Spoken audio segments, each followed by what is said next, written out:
this first media conference with head coach Ian Forster and captain Ardie Savea. Just before we start and we take some question, coach will address. Firstly, it's a heck of an opening game for a World Cup. It was everything that we anticipated. A French team that it really threw a lot at us. Great crowd, great build-up. Congratulations to France. I thought they were the better team on the night.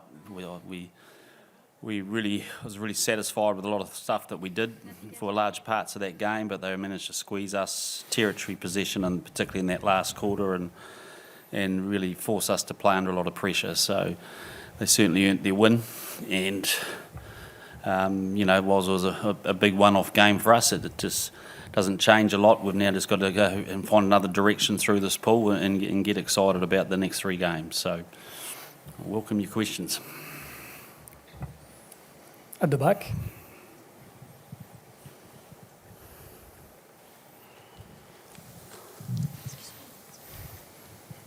Can you see? Ian, Ollie here. Could you just give us an update on how serious the injury is to Sam?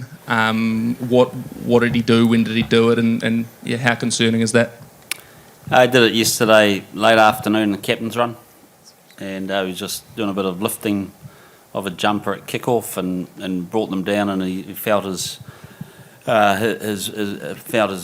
get strained. So he was pretty stiff last night. We had a look at him this morning, late morning, and made a decision to pull him. So, look, he's freeing up. He was certainly a lot better today than what he was yesterday. He was moving well tonight, but it was just because we didn't have real clear information about how bad that back was, we made that decision to pull him.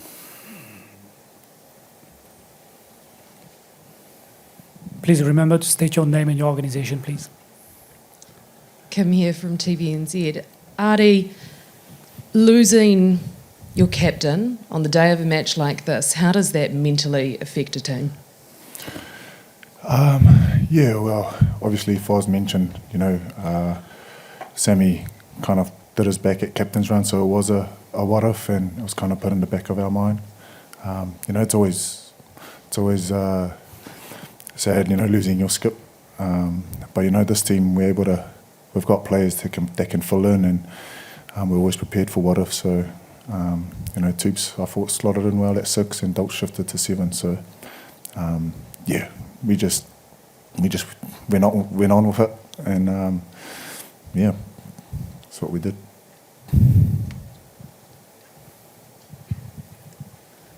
Ian, the first time the All Blacks have lost a pool play game in the history at the Rugby World Cup, how do you rebuild? Do you have to rebuild this team for the remainder of the pool phase? No, I don't think we have to rebuild. I think, look, stats are stats, and I understand all that, but in the past we've won all our pool games and not necessarily won a tournament. The goal is to win the tournament. And let's be frank, this game was always massive, wasn't it?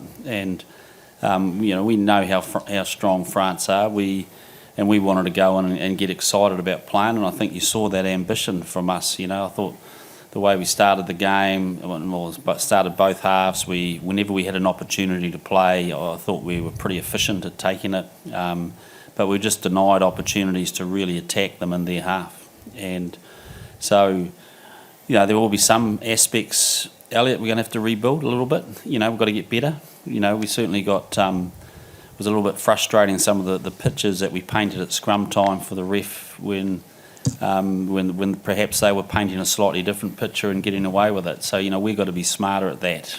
And certainly if you get isolated against France, they're very, very good at attacking the ball. And as we searched for more in that latter part of that second half, we gave them opportunity, and they were too good in that space. So some good lessons, but look, we're not down in the shed. We're frustrated that we lost a game. We fired some good bullets to them. We just didn't fire enough.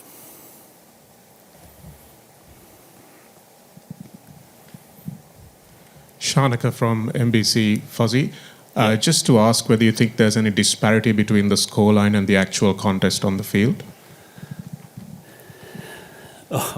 Well, it certainly felt like that, but there's not much point arguing about it. It is what it is, and you know they were good enough at the end when we were trying to chase a few things, and you know the bounce of the ball at the end probably inflated the score a little bit. But I think it was a pretty tough game on both sides. You know, I think there were times that I thought they were out on their feet in the last 10 minutes before half time. You know, we should have been a little bit more efficient when we had them near their goal line and we threw a loose pass and missed it in the corner at a time that I felt was really on for us to hit them at that point. So we weren't quite good enough just before half time, and they were good enough just before full time. So you got to let them have that.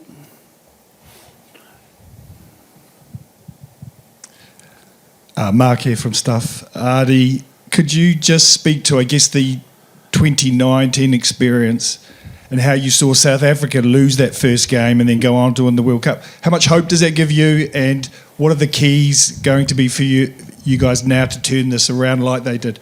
Yeah, I guess kind of answers that question that was asked before around the first time us losing a pool game in Rugby World Cup history. South Africa lost in 2019 the first game against us and went on to win the competition. So for us, we obviously frustrated we lost tonight.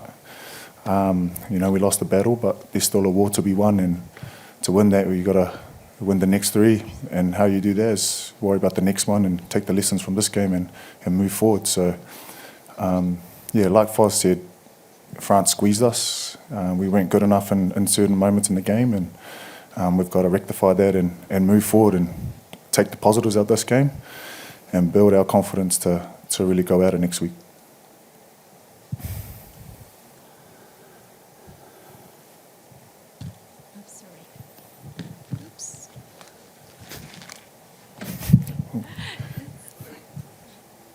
Sherry Kenny here from the New Zealand Herald. Ardie, can you speak a little bit to what it was like to play in front of such a passionate French crowd there tonight? Yeah, it was an awesome experience. It's I said it during the week. It's kind of like a dream come true as a footy player playing at the top stage in our sport, and sometimes you couldn't even hear Yako doing the scrum calls or hear our own teammates calling the calls, and that's how passionate and how awesome the fans were tonight. And I thought they really lifted the French side, and hearing them chant and them building their confidence, it's awesome to see, not only for the French team, but I think for the game in general.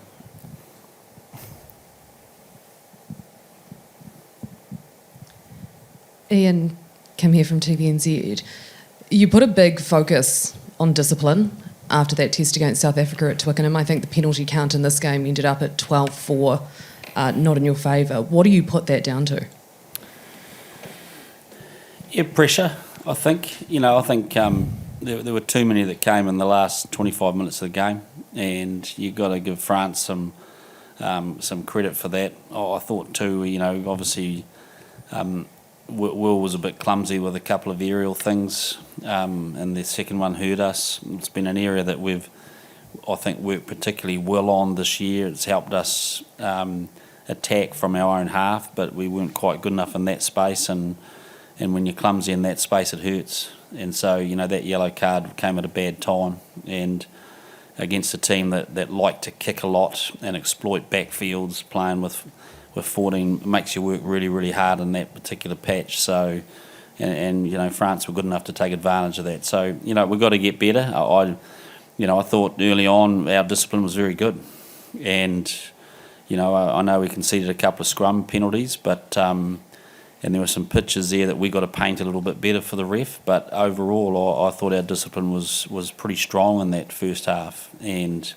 we kept our sideline. We were working hard on our getting their big runners on the ground, and when we had the ball, I thought we played with good ambition. So I think there's a lot of good stuff in that game, to be honest. But it was just frustrating that we couldn't really strike in that middle of that second half. Kimberly from TV1, is it?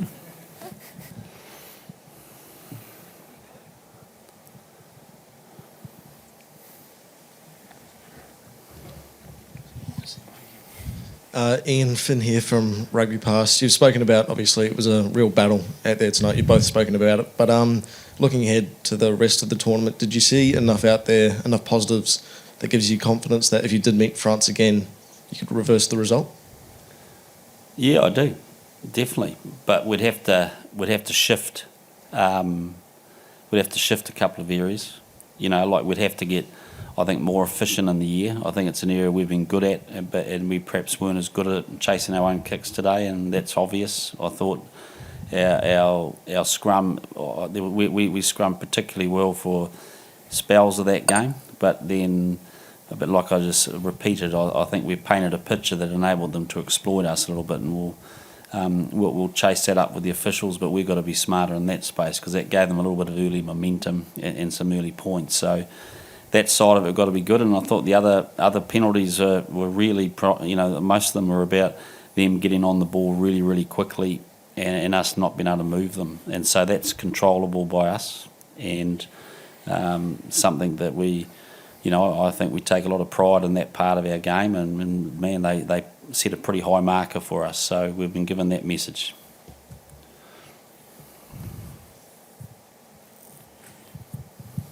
Ian Elliott from News Talk ZB again. Hindsight's obviously a wonderful thing, but do you perhaps wish you'd had another loose forward in the mix given the injuries you've had? Hindsight is wonderful, isn't it?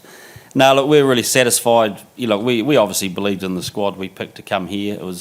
It's incredibly sad for Amoni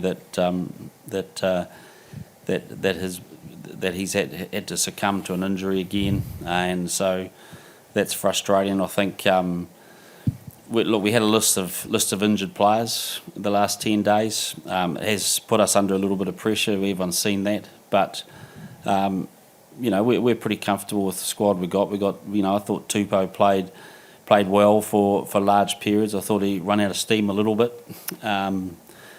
We had to bring Guz back probably a week earlier than we expected, and so we limited his time. But again, he's trained well and he came through that. So he'll be back up to full steam now. So we've got him back on board, and like I said, we'll be bringing someone in, and don't be surprised if it's a loose forward. We may have time for two more, so one at the back and then one. Hey Ardie, Ollie here. As a playing group, when you lose your first game of a World Cup, how do you ensure that heads don't drop, that mentally you stay sharp, and that, I suppose looking bigger picture at this tournament, you don't let this result weigh on you too much?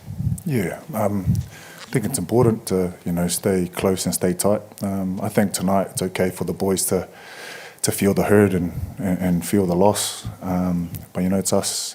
It's up to us as leaders and as a group to be able to bring the boys together. And like I said, it's ideally, we wanted to win tonight, but we didn't. So, we got to shift our focus to what's next, and that's regrouping the boys. Like Foz said, looking at things in our game that we did well, and the things that kind of let us down, and how we can turn those into positive opportunities for us.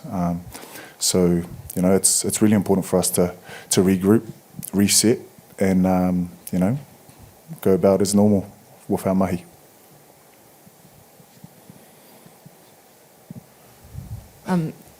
Ian, sorry if I missed this before, but did you actually have any sort of prognosis on Sam in terms of his recovery timeframe and when you might expect him back?